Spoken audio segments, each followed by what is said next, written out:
Alrighty, we're recording Mantic Button Gaming, or Joey from Mantic Button Gaming. I really should start making a script. Today, we're talking about the brand new reveals that happened for Warhammer. Yay! My thoughts and opinions on them, and some conspiracy theories about the future, mainly surrounding all-terrains, because we're getting more all-terrain stuff. Ooh! And also a small channel update. Yay! Spoiler, I got a better stand. Also, spoiler, holy crap, our camera's going to be expensive, so still recording from the phone. So today, we're going to talk about those reveals. Not a whole lot to go over. Real quick, I'll touch on the stuff that I don't really care about. Votan, actually looking pretty cool, especially that new character with the Tyranid over the back. That's actually really sick. So, oh, and the Jeep that they got, the hover Jeep, that looks really cool too. So Votan are looking like winners. Some Age of Sigmar stuff, the dwarves with big hats are back. Yay, dwarves with big hats. I don't care. Dwarves are stupid. Nah, dwarves are cool. I like Gimli. And the Votan are way cooler than the squats. I'm glad the squats are all dead. They suck. Oh, I'm on my tricycle. Bunch of... Oh, don't get me started on squats. Squats are stupid. Votan's way cooler. Oh, and Age of Sigmar got the dwarves, or I'm sorry, the Denier, or whatever stupid name they gave them. Oh yeah, Tomb King's got stuff. Tomb King's got like a skeleton riding like another skeleton or something, bro. Tomb Kings are radical, but like I don't play Old World, and I don't play Age of Sigmar because stuff in there interests me. Which you'd think like, what's their name? The Sigmarines. The problem is they're Sixtodes. Stormcast Eternal. Man, what a terrible, like, main faction. God, Stormcast Eternal suck. It's the mask thing. Like, they have some of them with the helmets, right? And the problem is that it doesn't look like you can actually feel like a head underneath. Like, those helmets have to be like this, right? Like, they suck. And there's supposed to be a death mask. And death masks are, like, cool, but like, there's a lot I can nitpick about why I don't like Stormcast Eternal, which I really should like. They were like, hey, Joey, we made a guys just for you. And I'm like, wow, I hate these. Give me Space Marines. And, like, I'm into other factions other than Space Marines. I love my Khorne Demons, and the problem is, like, man, do they not like the Khorne Demons? They're like, look at all these dumb goobers with swords. And it's like, okay, whatever, give me the demons. They're the cool part. Admittedly, like, the Chaos Undivided, like, Legionaries look really cool.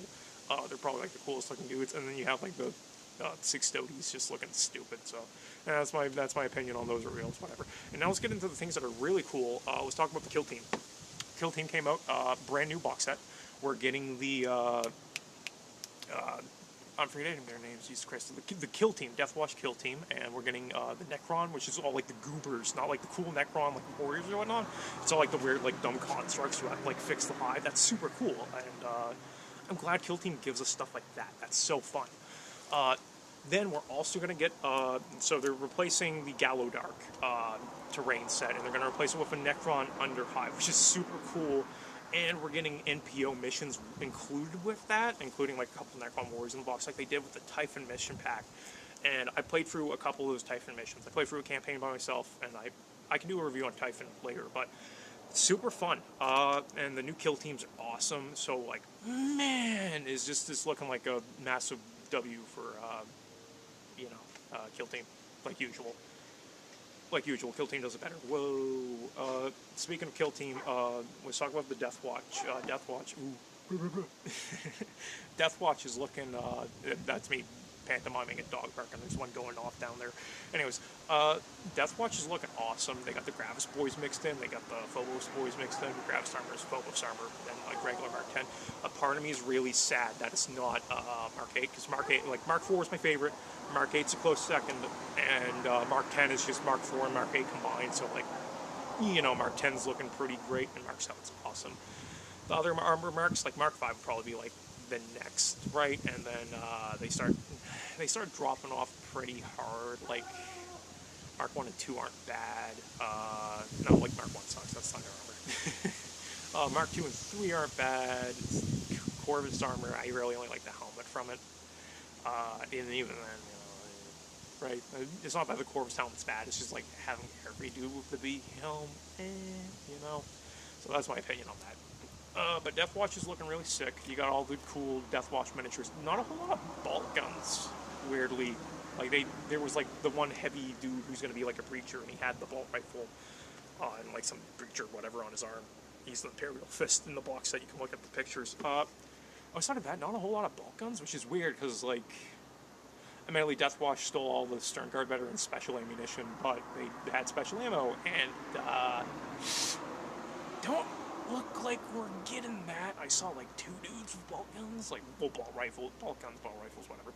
And like the rest were all armed with like the big chunky cannon and the combi flamer, or well, the combi heavy bolter flamer. Or is it a heavy combi bolter flamer? I forget it's stupid. Incendium heavy bolter, or whatever the dumb name is. Point being, not a whole lot of actual bolt guns. I'm sure they're in the set. If not, whatever. You know, whatever. I'm not going to be too upset about it because I'm totally going to build all those guys as Ultramarines. You know, spoiler. And before somebody tells me there's not precedent for that, there is. It's called the Third Company Ultramarines, which have a ton of Death Watch veterans in there. So they're all going to be Third Company, which is super cool. They really hate Xenos, so I think it's going to be thematic to have like a bunch of like an elite Ultramarines kill team comprised of former Death Watch members who have to go in to fight these Necrons. So that's how I'm going to build my kill team. Feel free to build yours however you want, especially if you want to do classic Death Watch full shoulder pads. And the Necrons are just cool. It's super cool that they're getting all their dumb little constructs. They're getting the Warriors in the box too. And then there's probably going to be cross compatibility with either the Combat Patrol or the previous Necron kill team. Man, that dog sure likes barking. Anyways, the final thing to touch on, and then getting to the conspiracy, is the Space Marine relaunch, which is awesome. 5 of the 9 chapters, there's one that hasn't gotten anything yet, we'll talk about that, are getting a ton of stuff. So Imperial Fists, Raven Guard, Iron Hands, Salamanders, and White Scars. There we are. The White Scars actually got really cool stuff, so we'll talk about what they got. They're all getting brand new characters. Vulcan, Heston, Lysander, some new Raven Guard guy, some new Iron Hands guy, and some new White Scars guy. No, the White Scars guy is the first company captain. He's appeared in books, and the guy who the Raven Guard had, who's the new chapter master, that's something. He's appeared in some books. And I think technically the Iron Hands guy also has appeared in some books. I'm not going to lie, Iron Hands are super lame. They're lamer than Imperial Fists, so like, who cares? So they're also all getting new combat patrols, and I'm going to rank them. We'll start at the bottom real quick. The Iron Hands combat patrol sucks. It's super terrible. It's 10 heavy intercessors, 2 fire strike servo turrets, and a... what's their stupid name? A Tech Marine. Tech Marine's cool. I like heavy intercessors, and I even like the fire strike servo turrets. But that's it? Especially when you compare some of these other companies. That's it? Dude, that sucks. Like, no, like, that's legitimately terrible. Like, so Combat Patrol kind of doesn't work as a game system, but let's say, it's like not the worst, but like, let's say you have 500 points, and your buddy buys a Combat Patrol, cool, he's got 500 points. Or if you have both have Combat Patrols, or whatever you want to do. He's got 2 squads of heavy intercessors. They're like 200 points. That's not bad. He's got a Tech Marine for like 55 points. Okay, we got some stuff going. Lessons Dreadnought, you know, you could have like an Invictor Tactical Warsuit. That'd be pretty solid, you know, spoilers. And they're like 2 Fire Strike servo turrets. Oh, so I guess you aren't winning the Combat Patrol game. So Fire Strike servo turrets' whole thing is they're like a support unit. They're fairly niche. So they don't move fast. So you set them up on your backboard and you use them to like go, I own this lane, right? This lane is my lane, and if you walk into it, I'm going to shoot you with the las cannons in this edition. Autocannons aren't so good. Well, who cares? They'll be good in A edition coming up, but like right now, the las cannons are just a flat upgrade to them. And they Overwatch on a 4-up, so like let's say a vehicle drives in, you smack them with that Overwatch, and the next turn you could potentially capitalize. So they're a legitimate threat. But like in Combat Patrol, number one, most Combat Patrols don't feature anything heavy enough for like those las cannons to like actually dent anything. They got the auto cannons. That could be half decent for chewing through infantry, but like still, you don't get a whole lot of shots. You only get like 1 shot extra compared to the las cannons. So as a Combat Patrol, man, like it's gonna move incredibly slow. It has a Tech Marine to back up the servo turrets. Man, that's awful.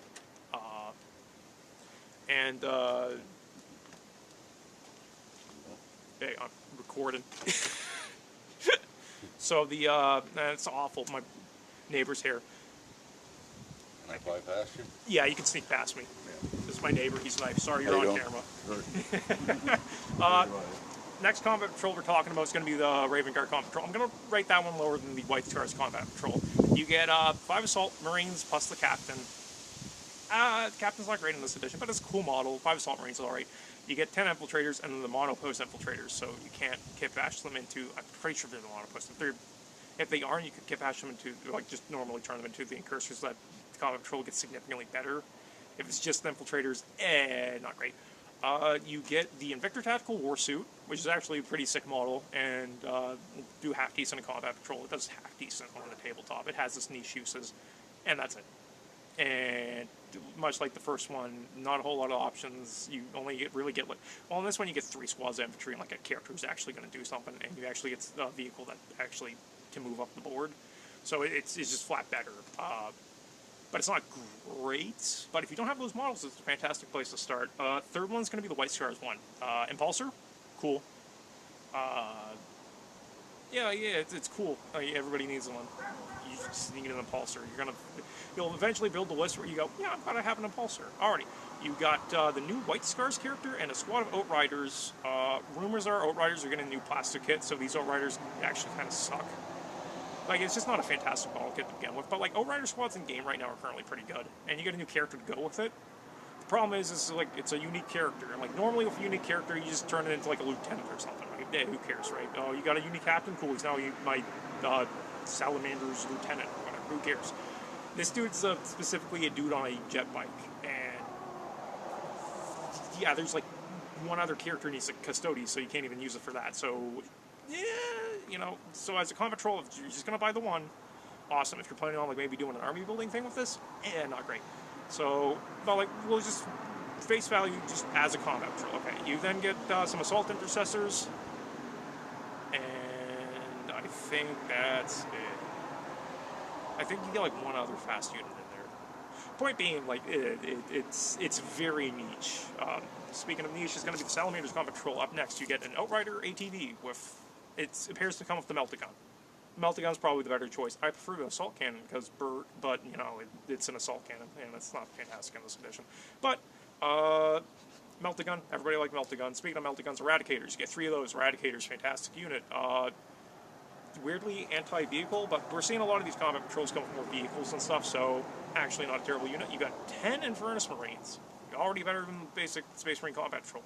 10 Infernus Marines are pretty good skirmish unit, good at defending your home field. Not that you really need to do that in combat patrol, but niches come up. But it's also 10 Infernus Marines, and you also get 5 Assault Marines. That's solid. It's solid. It's not. Once again, it focuses heavy on the Melta. Oh, and you also get like a captain or something, or maybe it's like the unique guy. Not Vulcan Hestan, Agric Sagatone. I can't tell from the picture. Sorry, I don't know my Salamanders too much, but you get a dude with Thunder Hammer and Hand Flamer. So, then top place is the Imperial Fists. I'll be real frank, you're all painting them up as Crimson Fists because Imperial Fists are super lame. But the combat patrol is actually really solid. 5 heavy intercessors, as we said, good unit, but taking in large numbers in a combat patrol kind of sucks. But it's like 100 points of dudes. You got intercessors. Intercessors are always great, especially in 5-man squads. Fantastic. You get 5 Terminators. This combat patrol already blows the normal one out of the water, and it's the multi-pose Terminator kit. So you can give them the big Cyclone missile launcher, or the heavy flamer, or the assault cannon, and that's super cool. Tons of cool bits in that. So like you already got like 3 really good kits, and then you get the company command squad, and that just blows every other one we talked about out of the water. You get your company veterans, and you get a super customizable captain. And like that kit's awesome. Tons of it's such a fantastic kit. So you get like just banger after banger after banger after banger. It doesn't come with some of the vehicles that the other ones do. If you count the Fire Strike servo turrets, it's something you actually want. Like once again, it's not bad. It's just why in the combat patrol? So you get your company heroes. Awesome, fantastic kit. I love my company heroes. I rock them in every game I play. So fantastic models, fantastic combat patrol. So that's absolutely the winner. We'll notice that there's one first founding Codex compliant chapter that didn't get mentioned, the Ultramarines. And as an Ultramarine fanboy, that You think that would sting, but it just means we're going to get more stuff in the future compared to everybody else.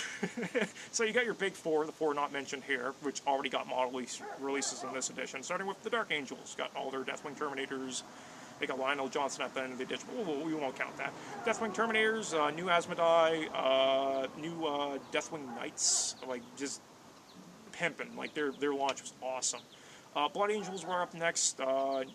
They got their new, who were their special golden boys that fly around. Their Sanguinary Guard don't have the wings. Everybody's upset about that, but like they're still half decent models. They should have had the wings, but like still. They got a ton of Death Company upgrades and like a few other units I can't remember off the top of my head, but they got their nice update. Then was the Space Wolves, which got probably the best update of all of them. Blood Claws, the other stupid infantry. Something blood, who cares? All the Space Wolf names are the same. They got their Wolfguard Terminators brand new, which look incredible. They got their other Wolf guys. It's all Wolf stuff. It's Space Wolves. Come up with a better name, Space Wolves. But also, once again, awesome. And the Ultramarines haven't actually done anything in this edition. So, teaming up at either the end of this edition or the start of 11th edition, Ultramarines are probably going to get a massive launch. That's my big conspiracy theory, which is a time-proven record that Ultramarines always get new stuff.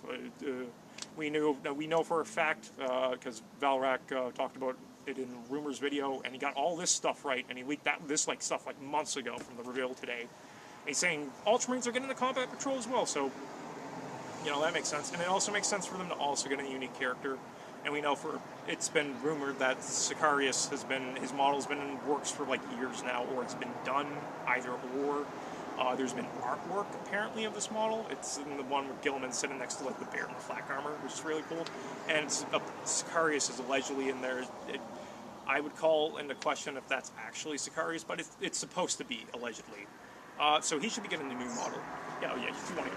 Thanks, man. Assault cannon. Way to go. Oh, hell yeah, brother. Oh, assault cannon's so cool. I don't know what you're talking about. Assault cannon sounds cool. Yeah, the assault, you're right. So, you heard it here first. Build all your Terminators, build all your Invader ATVs with the assault cannon. Rules to live by. Assault cannons be pimping. So, so we know Sicarios has been in the works for a while. Now you're going to say, Joey, Ultramarines have already gotten plenty of this edition. We got Titus. So Titus doesn't count. And I know what you're saying. What are you talking about? Okay, so Titus released with Space Marine. Well, technically Titus actually came out a little bit before Space Marine because Space Marine got delayed. So Space Marine 2 came out, huge hit. If you haven't played it, play it. Awesome. Adeptus Ridiculous. Doesn't know what they're talking about. That story kicks ass. So Titus is more of like a... It's like the Cadian unit that came out, whatever, Hell's Fury or whoever. It's like the lady and the Commissar, and I'm forgetting them. I don't care about the books, but like it's like one of those like book releases where they're like, buy the book and get the dude, and it's like the dude from the book. Whoa! Like that's what Titus is. He's not actually like an Ultramarine release. He's a Space Marine 2 release who was tied in with the board games. And they were like, well, you already got the model, so you know what? Let's get the people who bought the dumb little tiny board game. It's like, how to play Warhammer, boop, boop, boop, boop. And let's, probably should have grabbed the Titus model. I will when I get it painted up. So, like, let's grab the Titus model and slap some rules on it, and we'll use it in 40k. Woo! Like, I still don't think he's technically like a Legends data sheet. I don't think you can run him in tournaments, or they might have added him in finally. Alright, data sheet, fun guy. So, Titus doesn't count. Alrighty, what about Captain Centos, who got announced? That's the story anniversary thing. We always get, like, Captain Centos. I don't even know if he's going to have rules. He had rules in one of the editions. He was just a generic captain who came with a power fist for free, which is half decent. He had like a decent rule, and that anybody could take him. Actually, even though he was like an Ultramarines character, anybody could take him. Kind of like Gilliman, now that I'm thinking about it. But if Centos gets rules, awesome. If he doesn't, who cares? Cool looking model, really cool looking model. So hopefully Centos gets a rules release. If he doesn't, I'll live. But he's a story anniversary release. He's not like this is a launch release for Ultramarines, right? And there's quite a few Ultramarines, because, once again, they're the big four for a reason. These are the ones that sell Space Wolves, Dark Angels, Blood Angels, Ultramarines. Having taken a look at some of the previous edition codexes, to be frank, every Space Marine release is literally just Ultramarines and Friends, the Codex. It's not Space Marines Codex, it's Ultramarines Codex. I'm sorry, it is what it is. They're the ones who sell. Do they sell as much as Blood Angels, Dark Angels, Space Wolves? I can't tell you. Do they sell close enough to be considered by Games Workshop one of the big four? Apparently.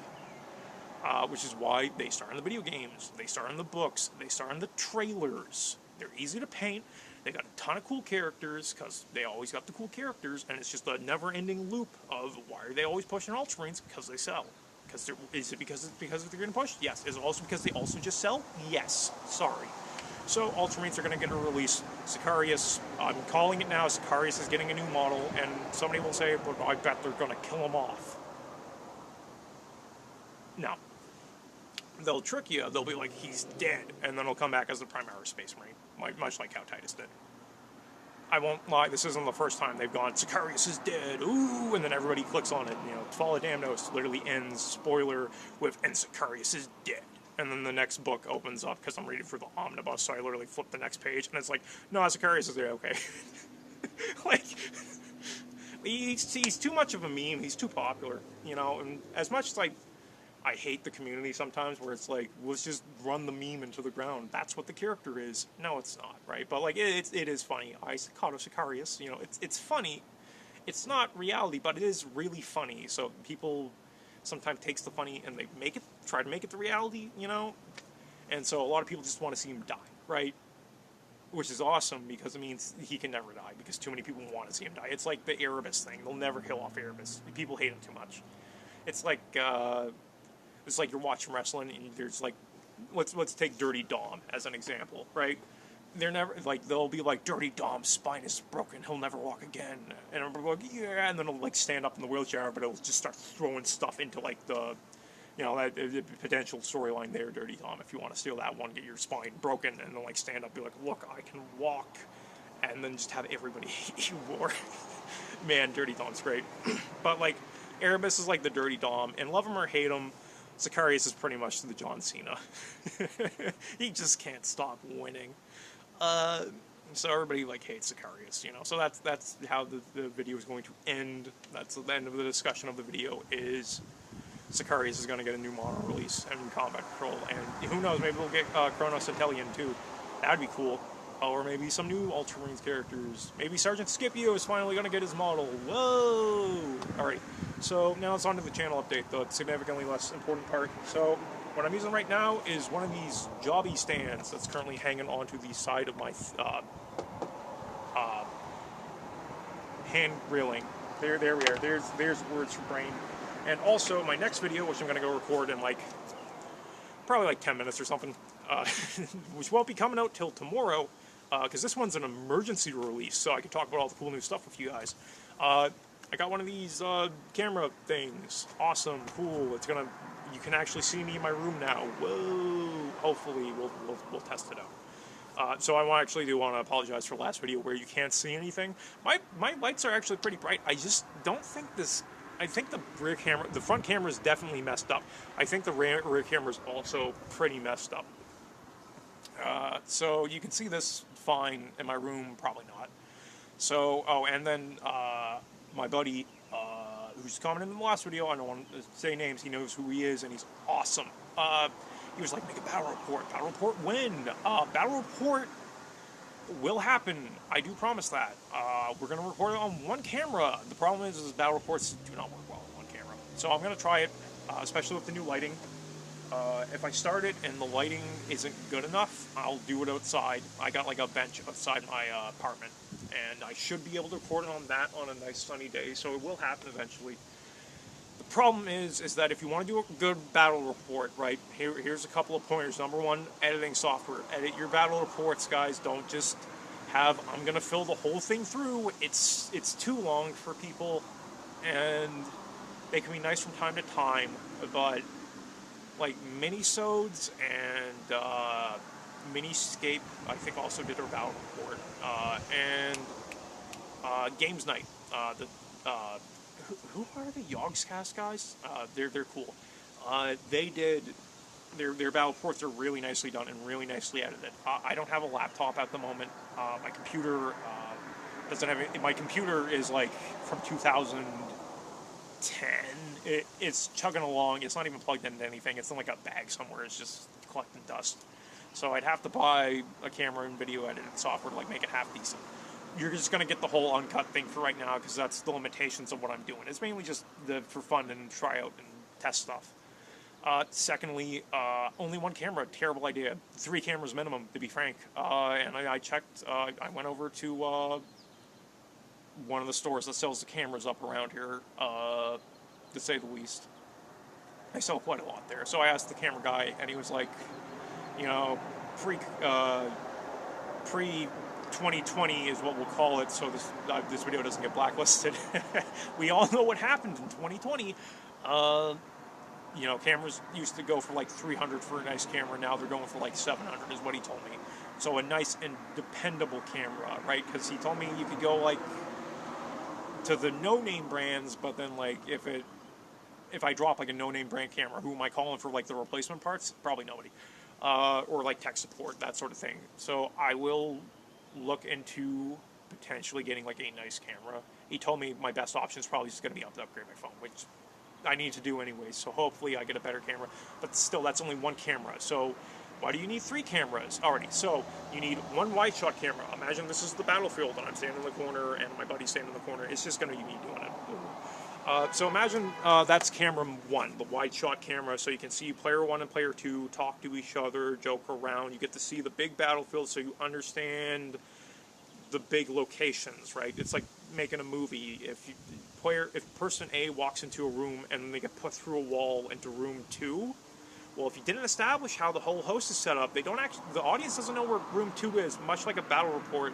If you're talking about like, oh man, they're defending the hill, you know, and this hill was so important to the mission, and nobody knows where the hill is, and so when your big reveal is like, and then the dreadnought came in, and I moved him up tactically from the streets, and nobody knows that the streets, you know, moved around, like they don't, having that understanding of where the whole battlefield is important, right?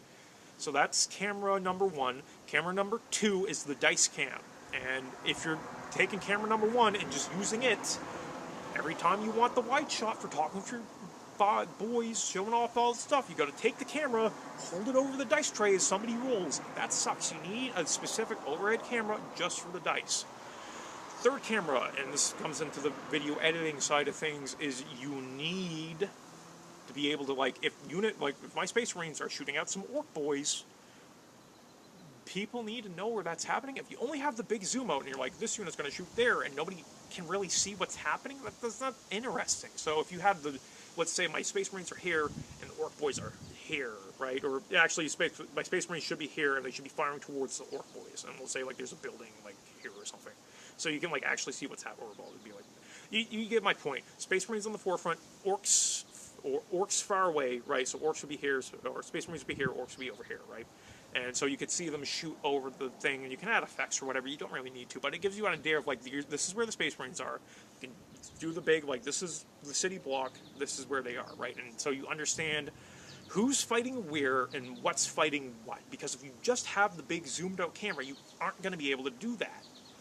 Thankfully, because I'm going to be doing a battle report by myself, just to test things out, and like, I know, it's like, oh, you're playing with your toys by yourself with a nerd instead of playing with your toys with another person. You didn't make a play date and record it? Bunch of losers. Point being is, if you don't have these cameras, and like that's bare minimum of 3 cameras, and like, well, if Buddy's correct, if it's like $500 to $700 for like a nice camera, let's say it's like $500 to $700 for a nice camera, and I have like my phone cam for like overhead or something, like still, man, and even then you still want a player 1 and player 2 camera, you know, so you can have like the close-up of like somebody's reaction, like, oh no, I rolled all 1s, and the second person's reaction, they're like, don't worry, I'm gonna, oh no, I also rolled all 1s, right?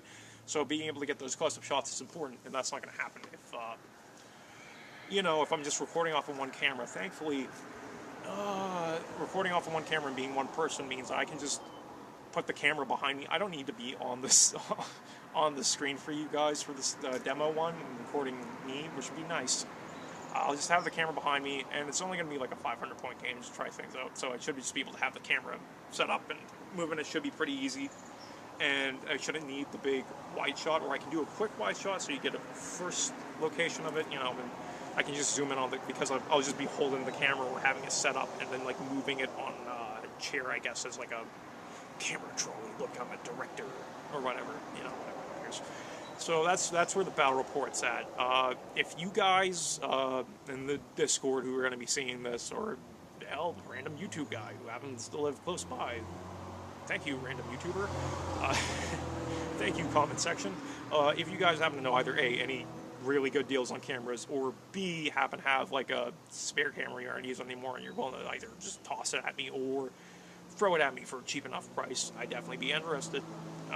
So I could actually do these battle reports. That'd be cool. And then the third thing is, in sometime in the future, not to specify exact dates, so it's like, now we can break into his home. No, not my Ultramarines, and you just smash them, you don't even steal them. Oh, that'd be the worst. Don't smash my Ultramarines, random people. Or Discord people who know where I live. Don't do it. In the future, I will be taking a trip to Japan. I have the time set aside, and I'm saving up money for it right now.